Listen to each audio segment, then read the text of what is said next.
These are the tales of the Dungeon Mistress Chronicles.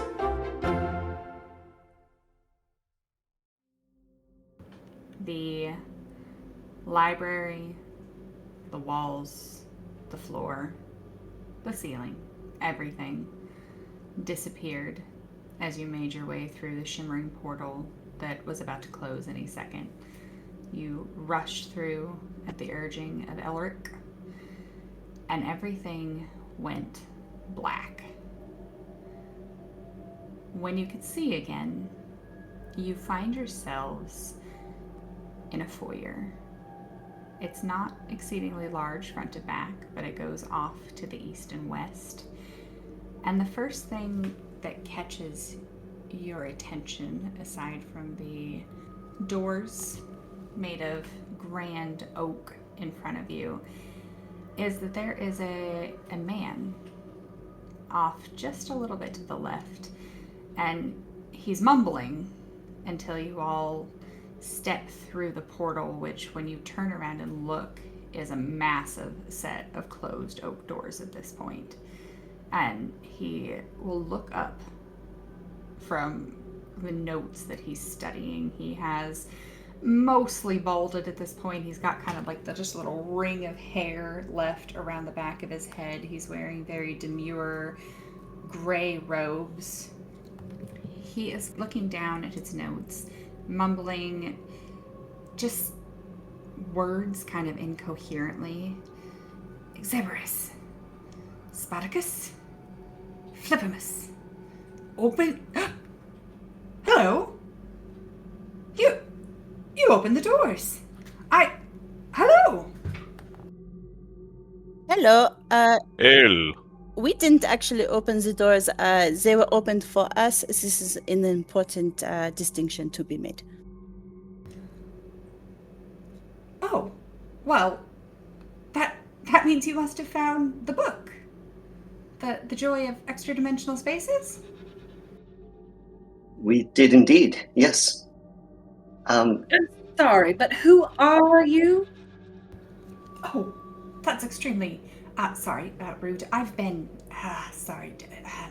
I am Matreus, and you see that he's holding a small black onyx figurine that looks kind of like a little snake-like dragon, and he's got that under one arm, and then his notes in the other. I'm Matreus. I've been, well, if you found the book, you found the words to get in, and I can't find the words to get out, but since you're here, I should be able to just mosey right on out the portal. Matreus, we were sent to find you. This is excellent. Come with us. Indeed. Might I ask exactly who you are and why were you just sent here for me or anything else? You are beholding Luther and the Lutherettes. Still a work in progress, but... I will not be called a Lutherette. That is not going to be part of my story. But you fit the description. You look like a Lutherette.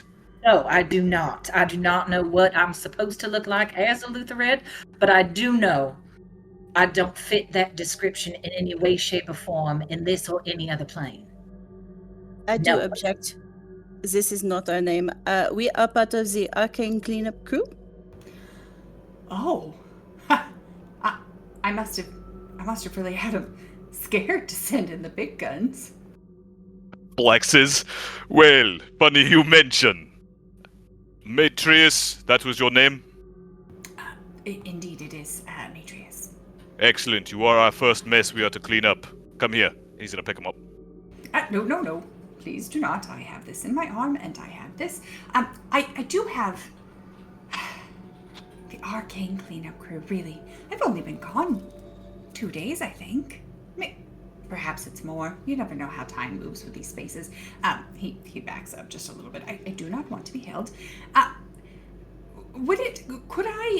Well, I have this figurine that I found, and I know that there's many other treasures in this house, but I haven't had a chance to look through it all. Did you know this is Fistandia's mansion? So have we been told? We have been sent specifically to bring you out of this mansion, but you are right here at the doors. I am confused. I've been looking around just a bit, but I found this and I'm quite interested in it. But could I please get you to look through a few more of the rooms for me? I am looking for a series of books, and I need to go out and look at this one that I found, and also this statue that I found. I'll be much more useful back in Candlekeep, but could you please look through just the rooms? There's stairs just over there, and he kind of points up to the north a little bit where there's a set of stairs that go up, and there's several rooms I haven't even looked in yet. I would be willing to give you each a potion from my private collection when you get back, and I'll be happy to tell them that I'm having you do this at my behest. I am sure that they won't mind, especially since you found me quite fast. It took no looking at all. Alors, if you could wait for just one moment. I happen to be somewhat of an artist myself. May I look at this statue that you are holding? No, sure.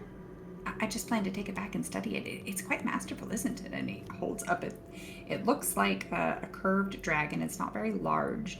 It's made of a really deep, dark onyx. It looks like someone took, just with passive perception, quite a while to carve the detail into this thing. It's probably worth quite a bit. Would you mind? May I hold it in my hands myself? He narrows his eyes just a little bit. Are you going to give it back? Oh, but of course. He's going to roll an insight. He got a 9. She is telling the utmost truth. She just wants to take a look. All right, I mean, can't do any harm. I've been holding it for a while. It's kind of almost like a worry stone. It's very smooth here. And he hands it to you. It weighs about 15 pounds. It's not light. Oof. Very, very smooth. Like I said, dark stone. Exquisite detail in the scales and the eyes and the little horns. Can Yvie make some sort of history check to see if she knows anything about, the make of this statue? You said it was made out of onyx. I'm thinking more like artistic style or something like that. So something that she can bring her knowledge as an artist to. Okay, yeah. Go ahead and roll me history. 16. It appears to have been made from one solid chunk of obsidian. Someone took a lot of time to carve away all the excess to kind of find the beauty within this piece, and they did a very good job. It's, even with a 16, it's unclear if this was handcrafted. It almost seems like if it was handcrafted, there might have been some kind of magical finish to it to make it as to make the details pop as much as they do on this thing. Oh la la. This is very well made. It seems almost real. It does, doesn't it?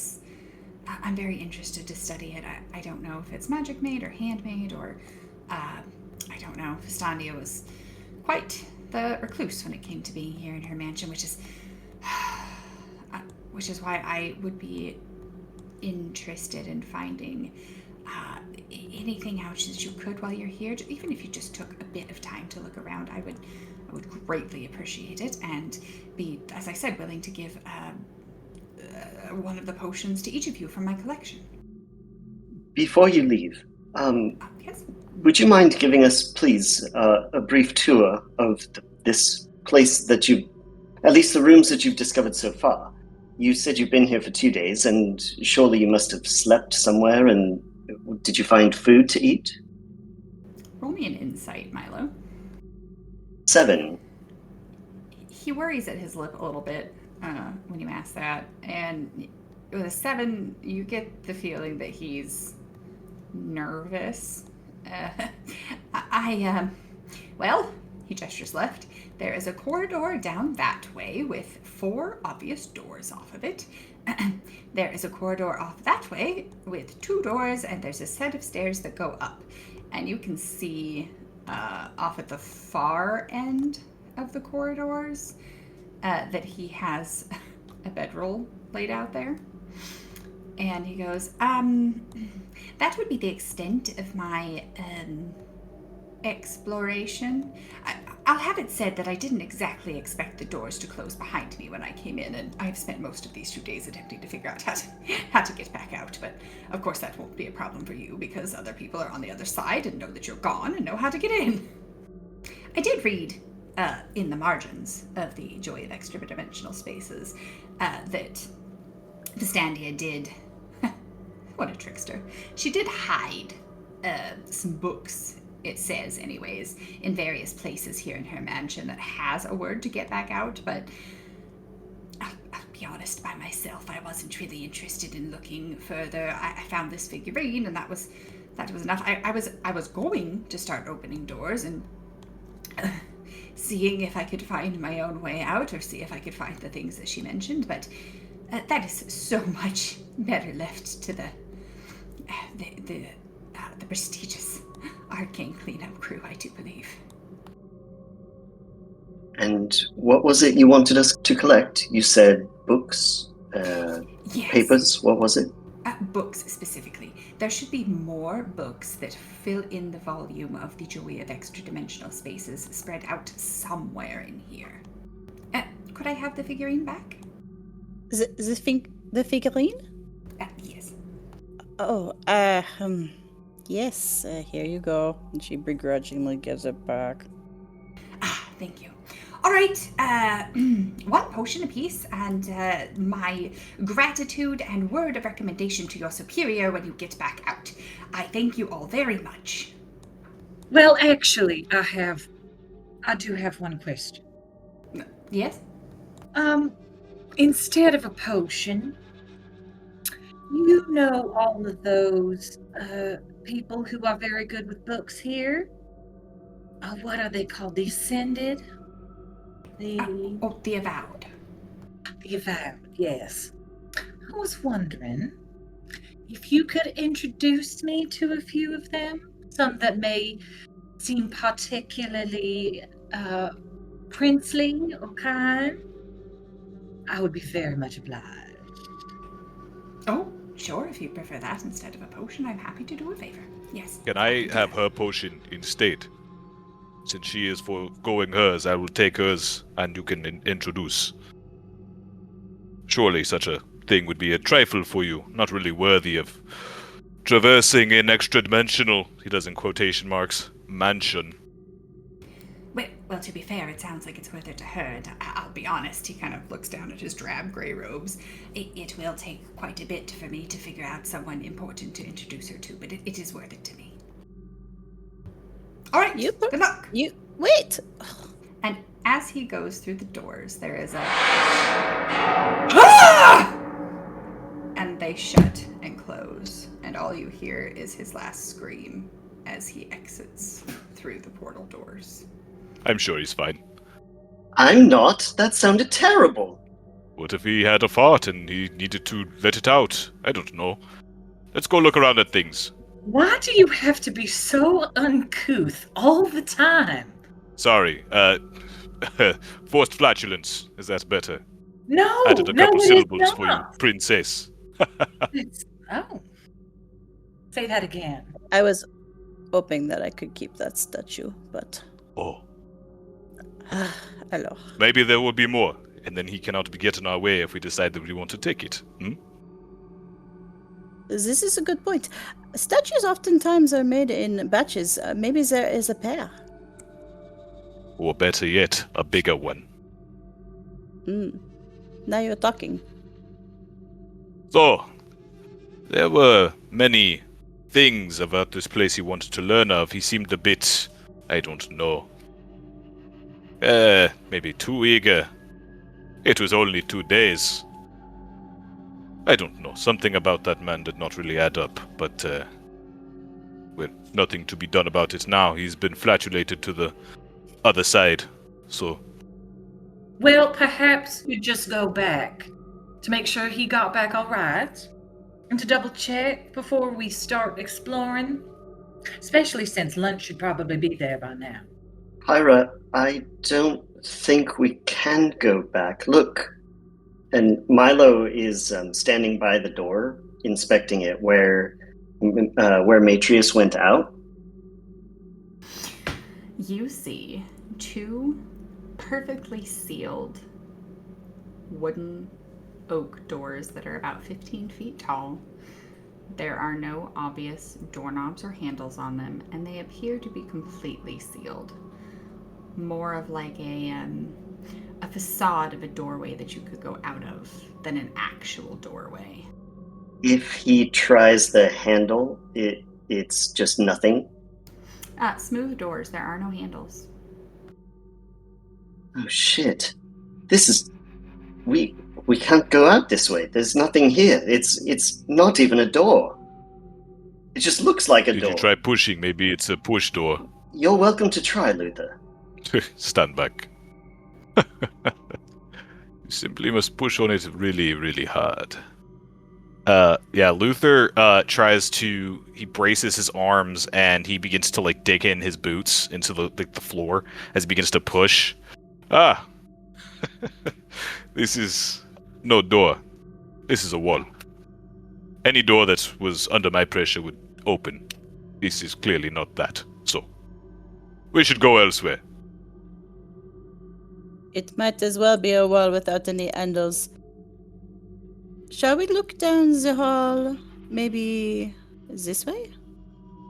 And she points down the corridor that has the stairs leading up. It seems like she's finally caught up. Wait, we can't get out? No, we cannot. We cannot get out of a magical mansion, and everyone is just okay with it? No, okay. But let's take a beat. There is supposed to be a way out.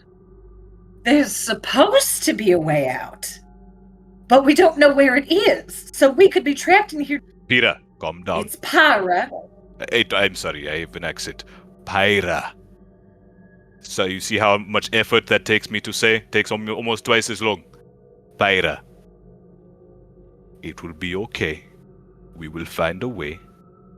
If there is a way in, there is a way out. And I will be honest with you, that Matreus, to be honest, kind of sounded like a dolt. He stayed in this one hallway, did not explore much, and knew very little. So, between the 4 of us, we should be very competent. We will be okay.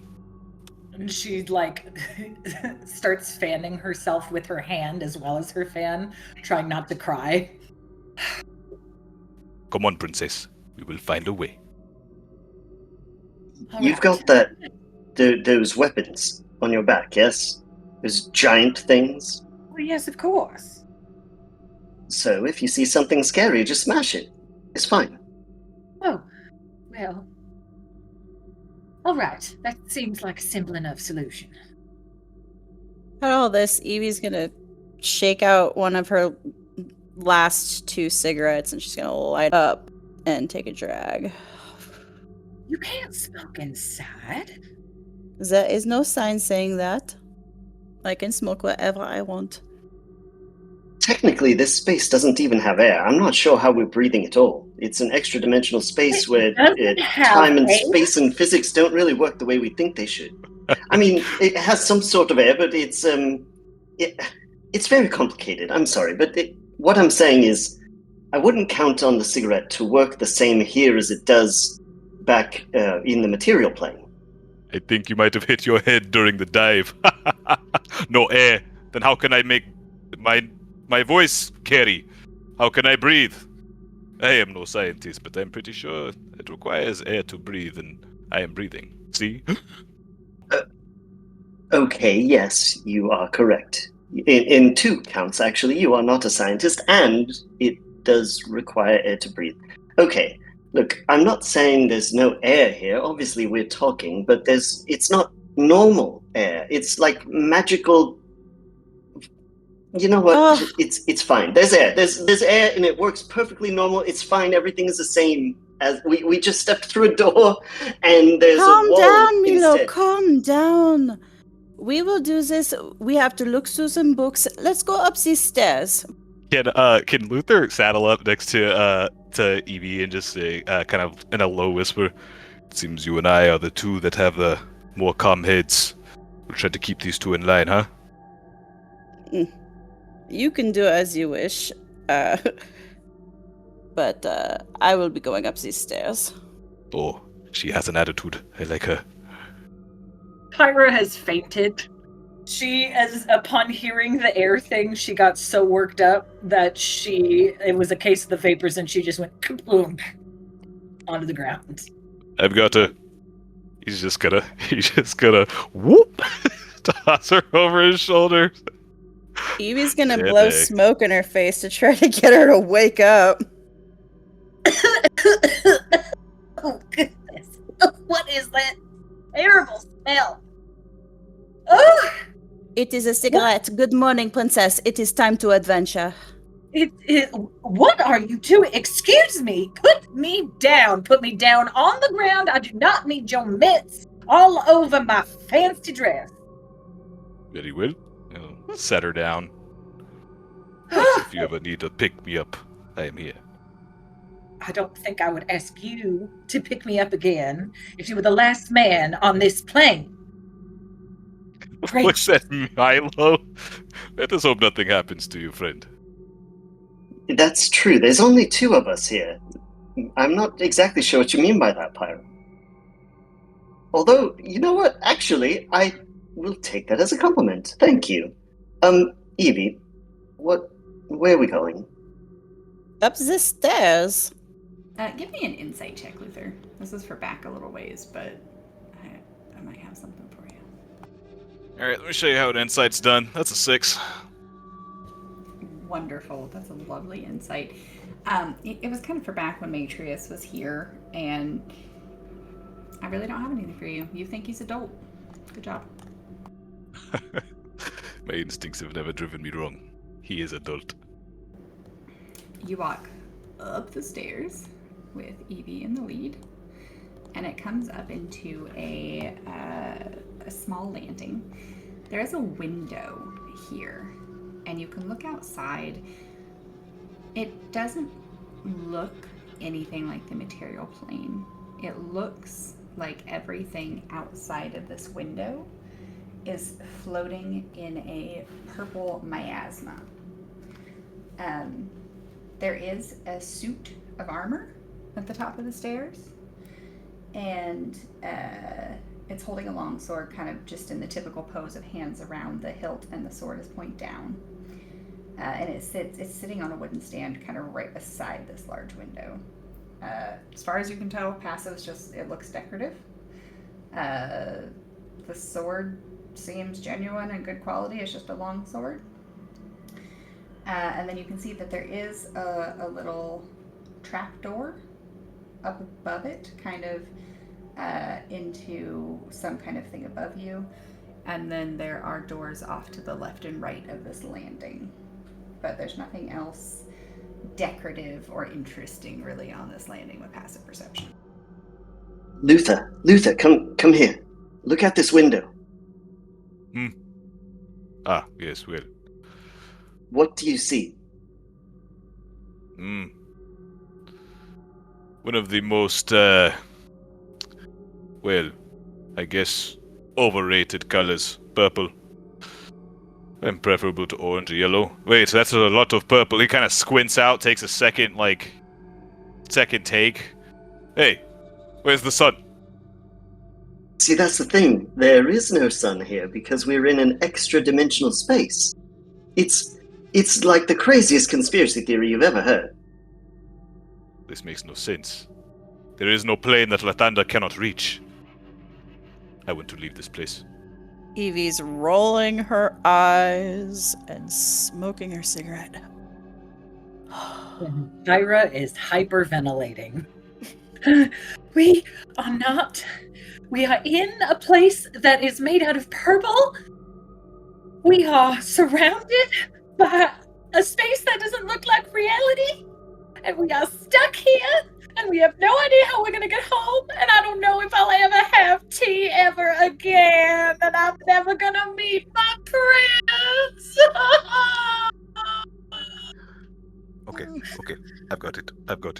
push Milo to the side. Pyra, What? we are going to get out of this purple. Stop crying. We are going to need your strength. Don't panic. Just breathe with me. 1, 2, 3. In. 1, 2, 3. Out. Roll me persuasion, Luther. 15. Pyra, 15's pretty good. You hear him. You've heard these words before. They've often come from your ladies in waiting back home when they're trying to bring you down from a tantrum, from a rage. You do know these breathing exercises, and with Luther's 15, they're cutting through some of that panic. All right, yes. Strength, I can do this. And we'll get out, and then I get to meet my prince. He's gonna be waiting at the end of this, and I'm gonna be a princess, and I will never have to do anything like this ever again. This is right. You will find your prince, and you do not want him to find you hyperventilating or crying. You want to look your best, strong. Exactly, yes. Oh, Good. you understand, thank you. All right. Okay, I can do this. He'll nod and then turn back to that armor and look at it. Yvie takes another drag of her cigarette. She's down to near the butt of it, and she's looking for a place to flick the end. So she wants to check the window to see if she can open it up and discard the butt of her cigarette. You get over there, you take a look at it. 13 investigation. Yes, it looks like it can open. I will also say with the 13 investigation that on top of the fact that the window could open, you really aren't sure what is on the other side of it. So this could be flammable? She flicks it out, slams it shut. You kind of watch in that moment where you open it, you get a feeling of unsettling dread. The back of your neck and your spine and the fine hairs up your nape all just spring like they've been stuck with electricity. And as you flick the cigarette butt out into the miasma, it just kind of moves out and drifts there as though it is stuck in something much thicker than air. And when you close the window again, that feeling of dread goes away. Don't touch the purple stuff. It is awful. After she closes the window, is the cigarette still, like, can we still see it floating through the window? Yes. It is just kind of, it is moving a tiny bit in the same trajectory of which she flicked it, but it's very slow, like it's moving through, it's like it's moving through sand almost, like purple, thick, something that is slowing it down and weighting it down. Well, that's horrifying. Okay. Let's not do that again, shall we? We now know that we cannot go outside via the windows. Yeah, seems like a bad idea. It was not a bad experiment to do. No, I agree with you. There's no progress without experimentation, after all. But yeah, that was scary. Scary. Okay. Luther, roll me your investigation on the armor that you went over to look at. Anybody think this armor is my size? She's gonna wipe her hand across the broad part of his shoulder, and she'll cast guidance. Alright, that is a 12 total. You look it over.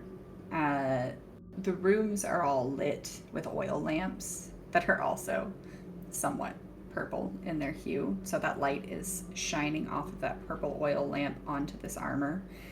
The chest, the legs, all of that part of the armor is purely decorative. It is kind of, when you tap on it, it sounds very tinny.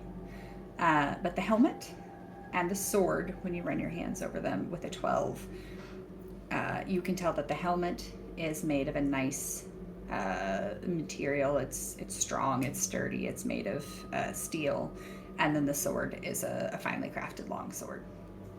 So those two pieces of it are not just decoration. I'll look it over, kind of tap it a bit. No. This will have no use to me. Looks at the helmet. And cover up this. That would truly be a crime. Oh. Luther, your ego is as big as the sun itself. He looks at Yvie as she says this, and he brings a fist to his mouth, and he, chokes up a little bit. Do you mean that? Beyond all words, I do. I knew the moment I saw you. You and I. We were destined to get along, Yvie. It must be the ashes from the cigarette is tearing me up a bit. The air quality is... I need to walk away. Hey, what's over here? Oh la la. Milo, while Luther and Yvie are talking, is going to come over to this door at the top of the stairs and attempt to open it. It is not locked. Okay, then he will push it open. It just opens, no traps. Congratulations. It leads into another small hallway. This one has nothing in it except for the oil lamps. It's purely off to other places. There's a larger set of doors down to the south here. This one is a nice 15-foot tall oak door, shiny brass handle. This one's a little bit more narrow, but same quality of door. There are no windows in this hallway. This one looks important, and he will attempt to open the door to the south. This one also opens. It's not locked. This is like a trophy room. There is an armchair and a reading table, and it's piled high with books. There's a fire burning in the fireplace. Above the fireplace, there are a pair of swords, and they're sitting in a rack. And there's just heads of various animals mounted all along the room. Milo, you walk inside the room. You see the books piled in various places. There's armchairs. This looks like a place to sit and read and enjoy the spoils of all the things that you've beheaded. And then the center of the room is fairly open, and it's a hardwood. And you said that there's a fire in the hearth, right? And it's actually burning? It is blazing along merrily. Well, this is quite cozy, isn't it? Milo will, seeing that there's no apparent danger, will stride across the room to one of the chairs near the fire, one of the ones that has books piled high on the table next to it. And he will come to the chair and plop himself down and grab the top book off the stack and inspect it. As you pick up that book to look at it, Milo, you hear a shing, shing. Roll me initiative. Oh. Well. Thanks, Milo. Mm-hmm. There were books. What am I supposed to do? The swords that were placed across the top of the mantelpiece spring to life as soon as the book is picked up. And they kind of both turn like they're going to be tossed at a board. And they're both facing Milo. Luther walks into the room, and he just looks at all of the trophies, and he has the look of absolute disgust on his face. I think under his breath he even gets out to celebrate death in this way. Disgusting. He looks pretty upset. She didn't quite get to enter the room. She was hanging with Lady Pyra at the other entrance. She's just gonna try to crane her her vision in to see what she can look at. I think she can see Luther and maybe one stuffed head. That head that she's looking at looks to be the head of some kind of large reptile type creature. If you had to guess from something you've seen in books, you would almost guess that's a wormling, a dragon wormling's head.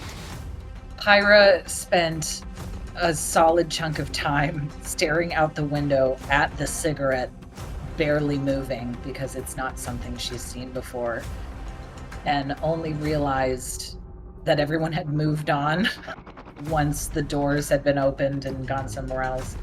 So she walked closely next to Yvie, who was the one farthest back, just in case something blew up.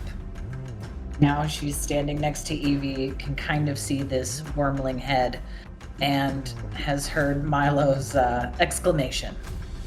Round 1, Yvie, you're up first. Yvie moves up 20 feet into the doorway. She sees the sword menacingly swinging at Milo, and she raises her crossbow to shoot at it, missing so that the arrow thunks into the wall next to that giant moose's head. Ah, merde! And she ducks behind the wall right here. So Luther sees these swords come flying off, sees Milo, someone he knows by reputation and history to be quite frail. He just reaches out a hand, no, and rushes through, two heavy boots thudding as he draws his greatsword, and he calls out to the longswords, no, I will be your opponent, face me. Pyra hears the sound of battle, knows that Milo went in first, and is suddenly alert, thinking, oh my goodness, Milo is in trouble? Someone is attacking Milo? And all of her fear leaves her to run inside and see these two swords have begun to attack. And in her rage that someone is hurting someone close to her, she screams, I do declare, and goes into a rage. She will reach back and pull out one of her javelins, the one that she threw previously from Luther, ended up keeping it, pull back and throw it as hard as she can at that particular sword right next to Milo. As she then watches it fly through and then thunk into the wall, she will snort out steam from her nose in her frustration and call out to Luther, Luther, if Milo has one hair harmed on his head, I am holding you personally responsible. As Milo had picked up the book, both swords had whoosh, whoosh, off the wall. They're sisters, not twins. One's shiny, one's dull. The shiny one quivers in midair, and it looks like it's about to just fling itself towards Milo.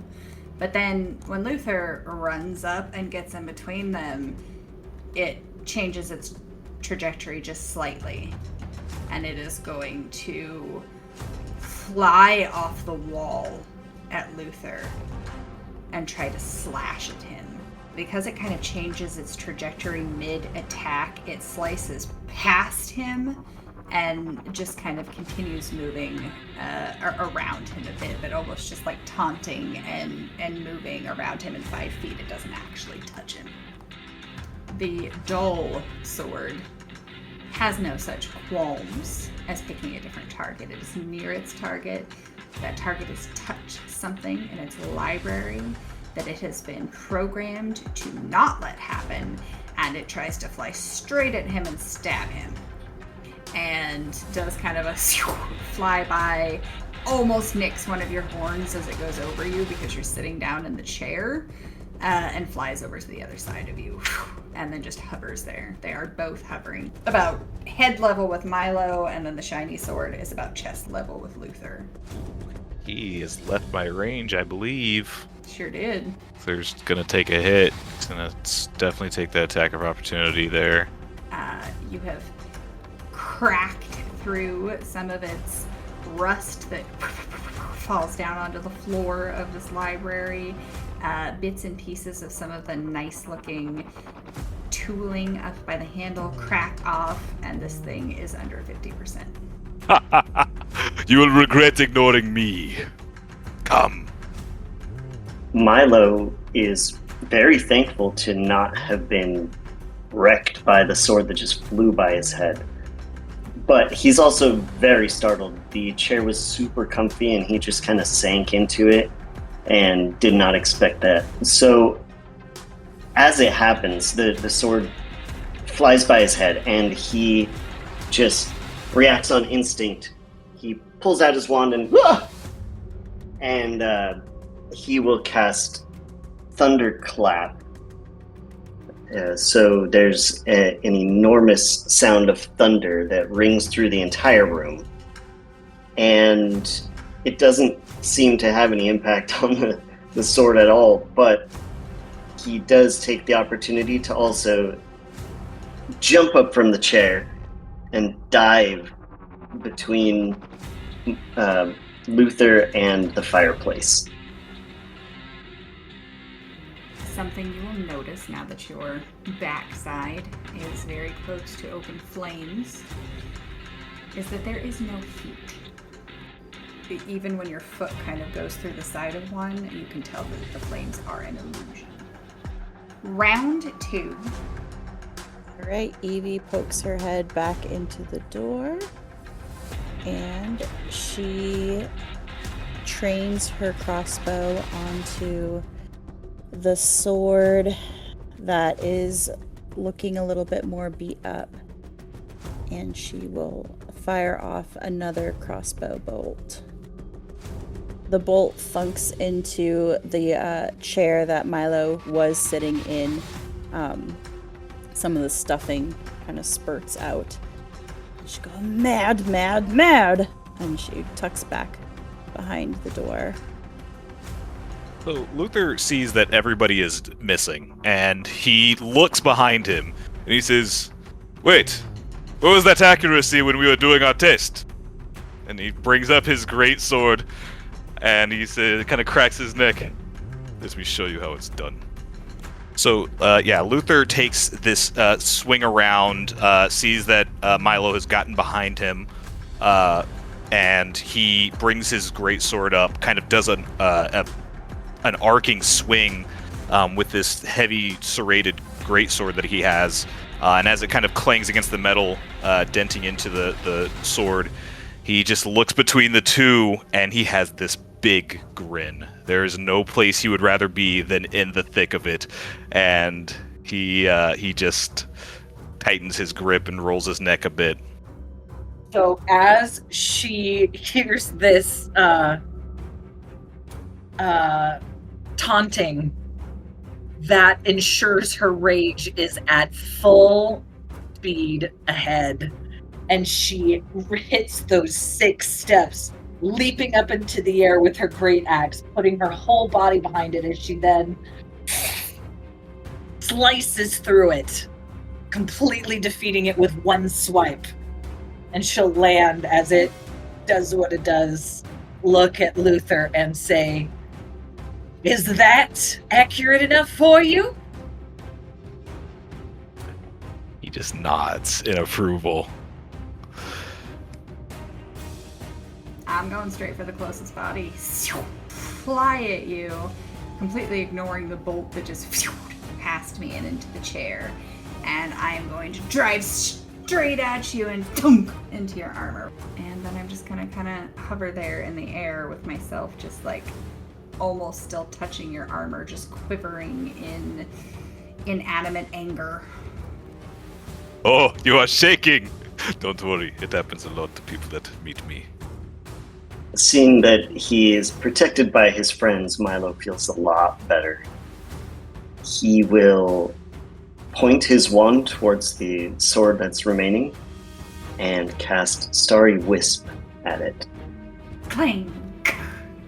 smashes down to the carpet, kind of like in front of Luther's chest, just mere inches from it, just phew, almost like a zipper as it just falls to the ground.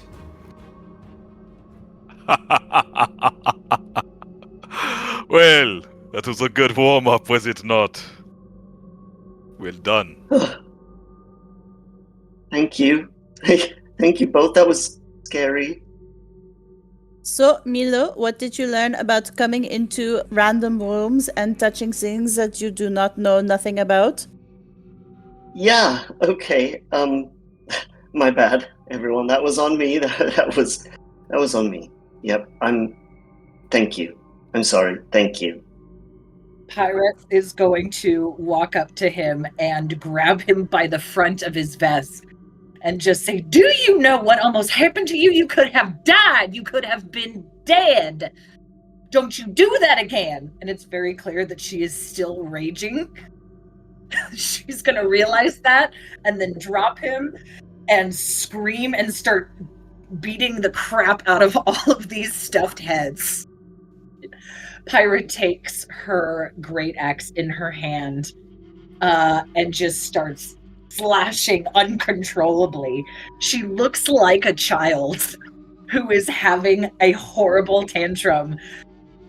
How dare you! Don't you dare! I can't! This is such a terrible place! I hate it! She's just slashing at everything, systematically destroying first one, then the next, until it is nothing more than a shriveled husk lying underneath where it once stood in tiny, tiny pieces. She has a fire within her. That is good. In the aftermath of this battle, Luther is going to very casually lean up on one of the broken remains of these heads, and he's gonna lean over. He's like, "So, Yvie, bit of a tough time back there, huh?" We were trying to shoot at a sword. It is a melee weapon. I don't know what you expected from me. She's gonna touch this book over here and ignore him. Well, okay. We're just offering a bit of, camaraderie. It is okay. I'll get him next time, champ. Next time.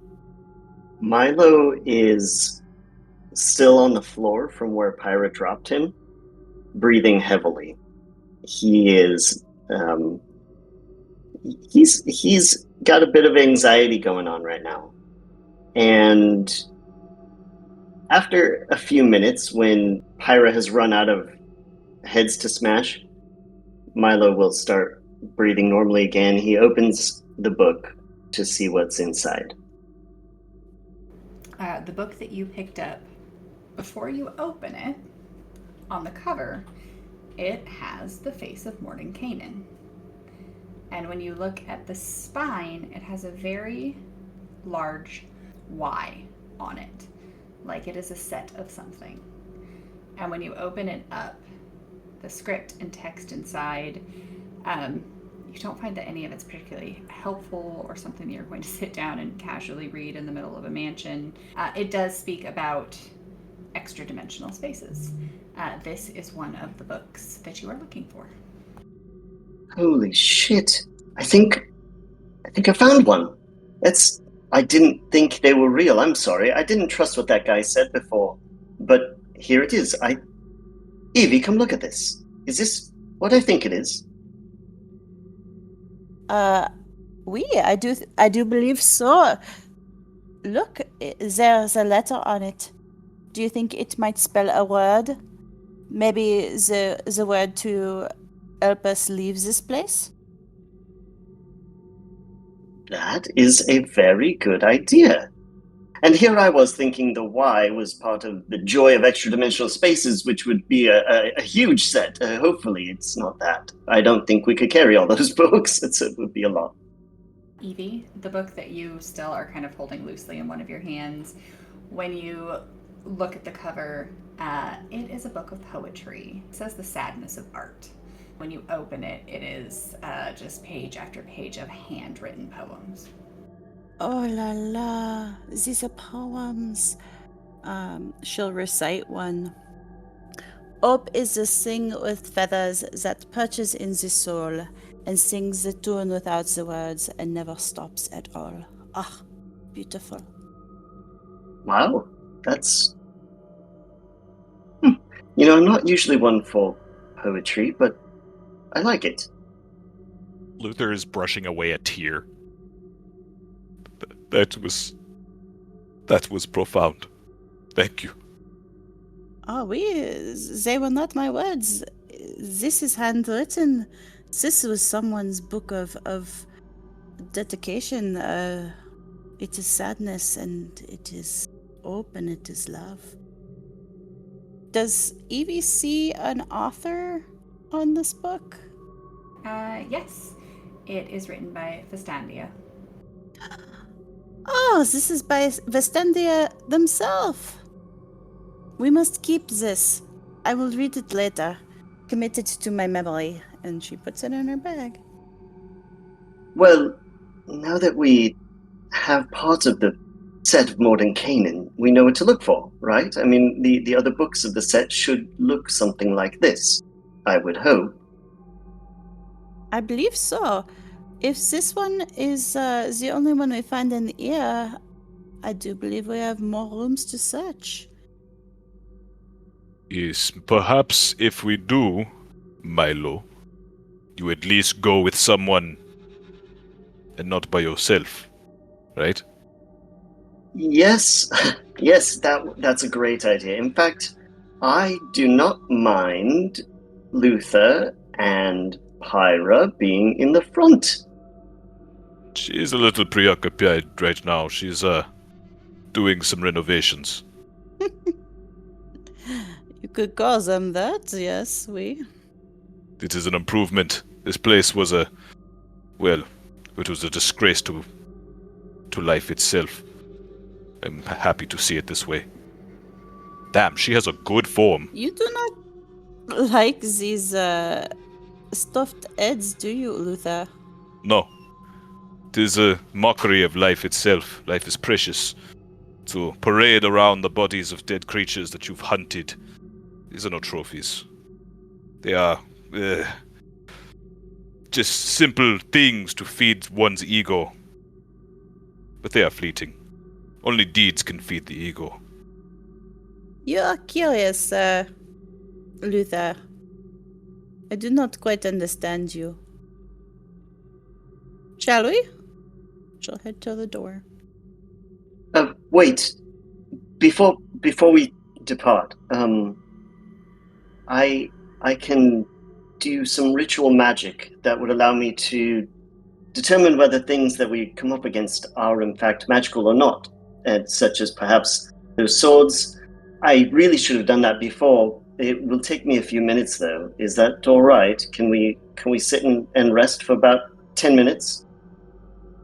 Oh, I actually can do that too. Not what you're doing, but maybe I can cast my own spell in that time. Sure. Pyra, are you going to be okay? By this point, Pyra will have completed the last head in the room and is just breathing and slowly coming down from her rage. And after a few gasps, she will deposit her great axe, pull out her fan, open it, and just start fanning herself. Yes, I do believe I have gotten the worst of that out of my system. Do what you need to, Milo. Perfect. Okay, 10 minutes. Fine, but I'm waiting in the hallway. I'm not staying in here. Pyra, as you begin to fan yourself and you have finished smashing through the last of these heads, there are quite a few, and this room is not that large. Luther, you are waving dust and stuffing and fluff and bits of bone, because these were real heads. Like, this whole room is now filled with dust, bone, cobwebs that had been disturbed that were hanging back behind horns and behind the eye sockets of these things. The floor is littered in debris. It is no longer clean anywhere. It looks like someone has taken a maul to renovate a room, and it is just awfully disgusting in here. About the only thing that looks shiny and new and cheery is the lovely illusion of a fire crackling behind the remains of the moose head that was up on the wall. The chair that Yvie shot is covered in fluff and dust and floof, and there are the 2 remnants of these broken swords on the floor. Luther, you move out of all of this and out into the hallway.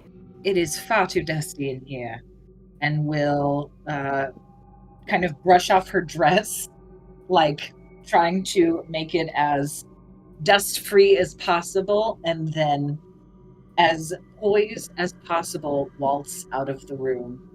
Yvie will sit next to Milo when he ritual casts his spell, and she will ritual cast comprehend languages.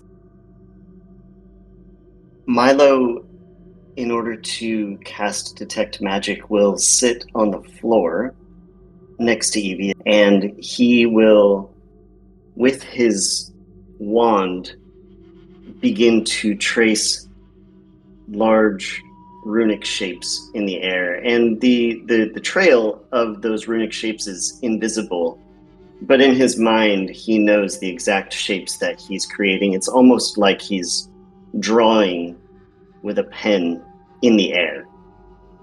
And as he does so, he is speaking quietly to himself the incantation for detect magic. Yvie will be cross-legged as she does this, but she takes out a pinch of soot and salt, and she touches her earlobes with this, and she will mutter the incantation for comprehend languages. I wanted to give space for them to do their spellcraft and such. But when Luther walks out to the hall, he's a little perturbed. He's happy about the battle, but he kind of walks out. He has a bit of a look on his face, not really happy about the creatures that are plastered on the wall. It seems to really bother him. And then he kind of steps out, takes a minute. I think maybe a minute goes by, and then he gets impatient. And he's gonna peek through this door. As curiosity gets the better of him to this far east, he's just gonna poke his head in. What is it in that room, like, compared to growing up in Cholt? Is this something that is normal there, or would this be something sacrilege to them, or is this just to you? In Cholt, anything that was hunted was utilized, whether it's the bones, the hides, teeth, anything like that. And I think it actually, the only people he would know that have trophies like that, it's like a sign of like prestige or looking down upon, are the merchant princes, and he is not fond of the merchant princes of Cholt. And so I think that sort of irks him a little bit, and he kind of sees it as a trophy is meaningless. If you truly did something worthwhile, it would be spread through word of mouth on the whispers of your fans and people that adored your legend. And that is kind of the heart of where he is coming from. You said you waited about a minute? Yep. Pyra, do you have anything to say as you see Luther headed for this door? She came out probably still breathing a bit heavy and fanning herself. I think she's still a little unsure of how to address this person who seems so full of himself, in a way that is not doesn't fit well with polite society. So I think she's still not entirely sure how to address him, and luckily he fills that space by then going to open another door, which she is perfectly happy to follow him on. As you get close to this door, unlike the other ones that you've come upon, it is cracked just slightly, enough to perhaps let a small creature pass in and out of the door. Wow! Wow! Wow! This is you've opened up into what looks like a sitting space, but then as you peek around a little bit further, you see the edge of a bed, you see a vanity, and perched up on the top of the vanity is this little cat. It's just... there's a water basin in the room that's empty. There's a big pitcher. There's a sofa off to the side. This looks like somebody's bedroom. Luther sees the cat, and his eyes just go wide. He's like, oh. Hello, little friend. Don't worry. I'm Luther. I'm a champion. I won't hurt you. You here by yourself? Cocks its head to the side and sticks its tongue out a little bit. It doesn't come to you, but you get the feeling by its kind of like perked up ears and look that it's hungry. Oh, okay. And he'll kneel, and he'll dig in his bag and pull out the sort of jerky portion of his rations, and do the little try to call it over. And it will hop down and come over to the beckoning and kind of do that thing where it gets close to you and it doesn't quite go into your palm, but it kind of turns at the last second and rubs its shoulder against you and then nuzzles up with its head and then goes down and sniffs at the food and kind of paws a little bit of it near to it and sits down and starts eating it. He's just gonna feed it. He's just gonna feed it and hold it. And he's going to walk back and say, Pyra, look. Is that little kitty? Yes, I have found the greatest treasure this mansion could possibly carry. And she immediately wants to go and pick it up out of his hands. And just wants to squish her face on it. Well, no, it's mine. Go away. Hey! You can look. I want to see the cute little kitty. No, I found it first. That's too bad. I found it last, and therefore I get to play with it. Is that how it works? It does, especially in the Fire Snoot household. Oh, okay, well, good enough for me. And I'll hand it over to her. As you kind of encroach on this cat's space where it is being held and cuddled by Luther and now has someone that's fed it, it kind of... and it snaps out at you with its claws. You take 2 slashing damage as it kind of like runs its way up Luther's chest and kind of like under his hair, up on the top of his shoulder there, and just kind of glowers at you. Oh, you little demon, I swear I will. And she like takes her fan and is about to go hit it on the head. No, you won't. You will not harm my friend. That it attacked me. Pyra, no. Did you just tell me no? Pyra. Sorry. Pyra. No. Ooh. She is gonna start hyperventilating again, but this time with rage, and she starts winding up her fan to lean back and slap him over the face. Ow! No one ever tells me no. You say it in a nicer way than that. He'll rub his cheek. Pyra. Luther. Sorry, Pyra. I am sorry. Please refrain from striking the cat. All right. Please. That was very kind. And she'll open her fan and start fanning herself again. I have been satisfied. Good. It is okay, Mittens. He will not hurt you. Come here, you little rascal. And as he holds this cat, he kind of like is enveloping this thing in his cat in his hands. And I think Pyra, being the only person here, will notice that little sort of bruise, or maybe it's a cut or something, the little mark from the fan begins to disappear. as his eyes go and like glow with like this sunlight. What on earth is happening to your face? Are you Oh. casting a spell or something right now? No, I've just been cursed with incredible handsomeness. Is that what you're referring to? No, you blackguard. I mean, your face was just marked by my fan and is now unmarked? Perhaps you did not hit me hard enough. Would you like me to hit you harder? Well, I could think of a few ways you might be able to leave a few marks on me, huh?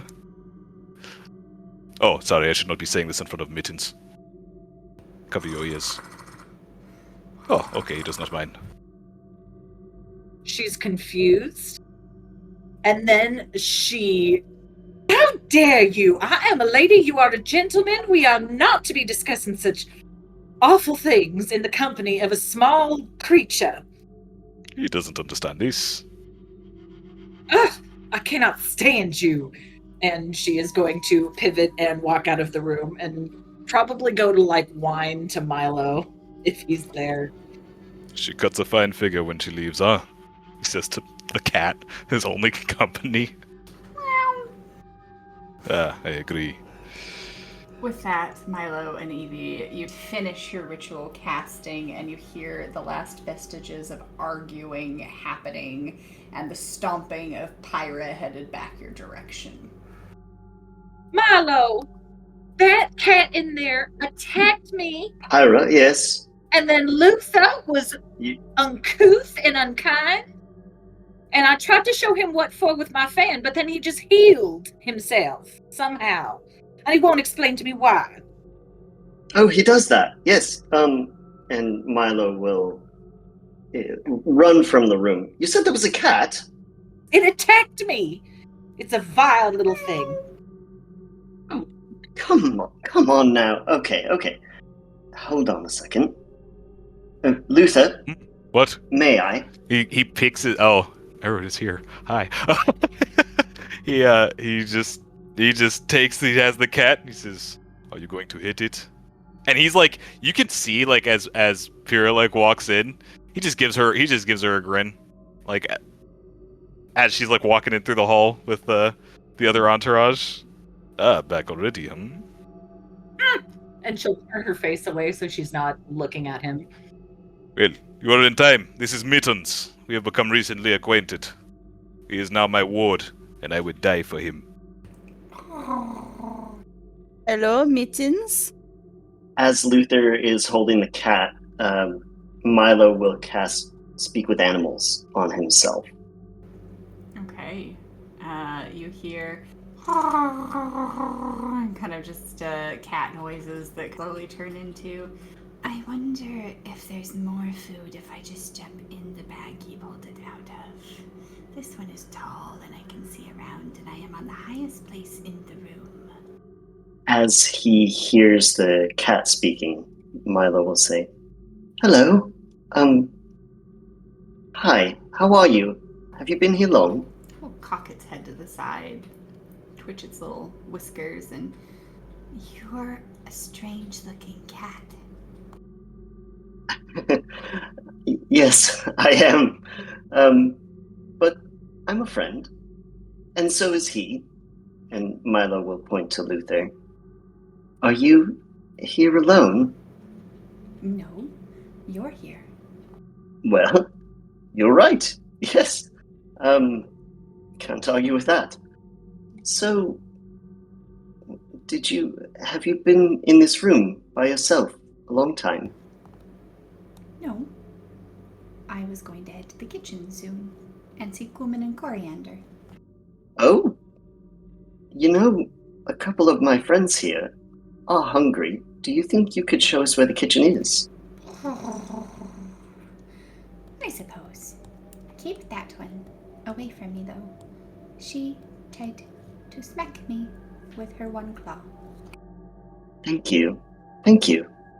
And back in common, Milo will say, Hey, this wonderful cat here is going to lead us to the kitchen. On one condition. Pyra, I'm sorry, but you need to maintain your distance. It did not like that. Not one bit. Well, I didn't like it scratching me, but I suppose taking us to the kitchen would be a fine way of apologizing. All right then. Luther, I think you'll need to put it down. Just for a bit. I have to. Well, I don't think it can lead us to the kitchen. Well, maybe. I tell you what, you hold it, and I will talk to the cat, and the cat can maybe give me verbal directions. How about that? Very well. But I require one thing, everyone. Except for you, Fire Snoot. Everyone, give it scritches. I am requiring this right now. I'll hold down the cat. Yvie holds up her hand so that Mittens, the cat, can sniff. Hello, Mittens. It is wonderful to meet you. I am Yvonne. You can call me Yvie. Puts its whiskers kind of out and licks up the side of your hand a little bit, probably licking off the tobacco. Likes the smell, likes the taste. Under the chin scritch, behind the ears scritch. Oh, we are going to be very good friends. Do you have a name? Yes. Well, that's wonderful. So do I. My name is Milo. What's yours? Starificus elementus provisionus. That is a mouthful. Can we call you Mittens? I suppose. Do you mind if I pet you? Is that okay? Yes, if you could probably get back by the butt area, I would appreciate that. Of course I will, of course. And Milo will do so. Arches his butt up and just loves the butt squishes.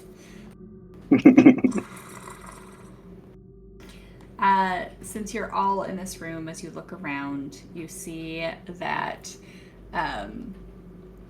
this wall over here, and Luther, you would have noticed it as you were headed back out, is covered in a large oil painting of a gold dragon, kind of perched heroically up on a mountaintop. There is this scarlet kind of easy chair over here in the corner. And there's a chest of drawers, and there's a bed. How big are we talking on this painting? This wall is 15 feet high, and it stretches the entire height of the wall, and it goes from the corner of the bed to the doorway. So it is like 15 by 30. Whoa. I think for a moment, Luther is, while holding Mittens, maybe catches that on his way out and is like standing in front of it, just entranced.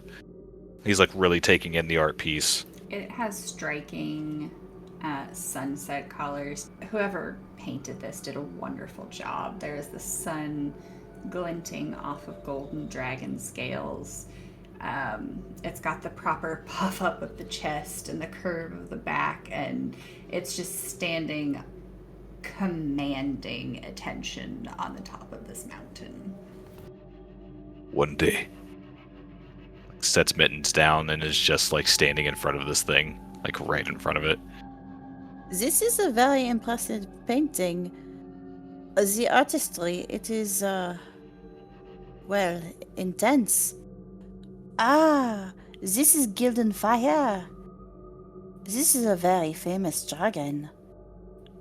Alors, in the vein of dragons, maybe there are secrets to this painting. Maybe, Milo, you want to look behind it?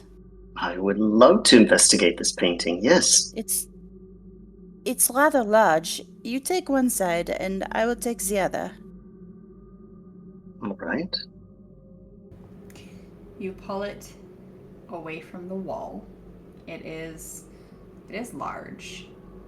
Heavy, but not too heavy for the two of you. And as you kind of peek around the back, there is a cubby hole in the wall behind the painting. Oh la la, I knew it! Yvie, that was amazing. How did you know? Well, when you are dealing with a dragon, you should expect a horde. Excuse That's super me? clever. Wow. All right. Oh, An odd! Not... oh, must be the accent. Luther, Pyra, this painting is huge. Could you maybe get it off the wall? I can't. Looks over to Pyra. I suppose I can cooperate. If she will.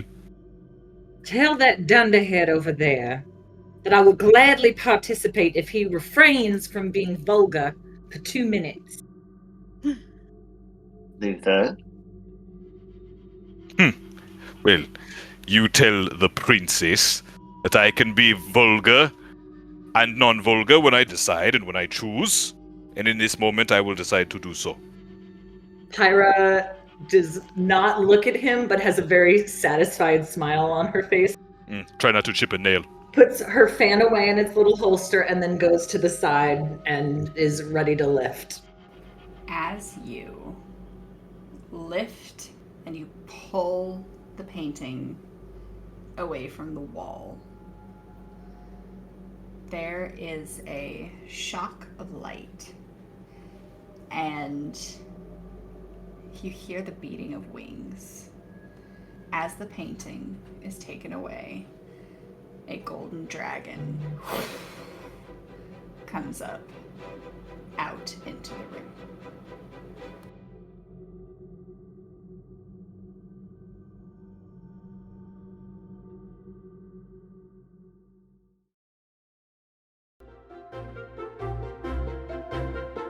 This adventure is brought to you by Dungeon Mistress Chronicles, featuring Murray as Luther, Mads as Pyra, Rusty as Milo, and Aaliyah as Yvie, Samantha Fortune as your dungeon mistress, and the voice of all others.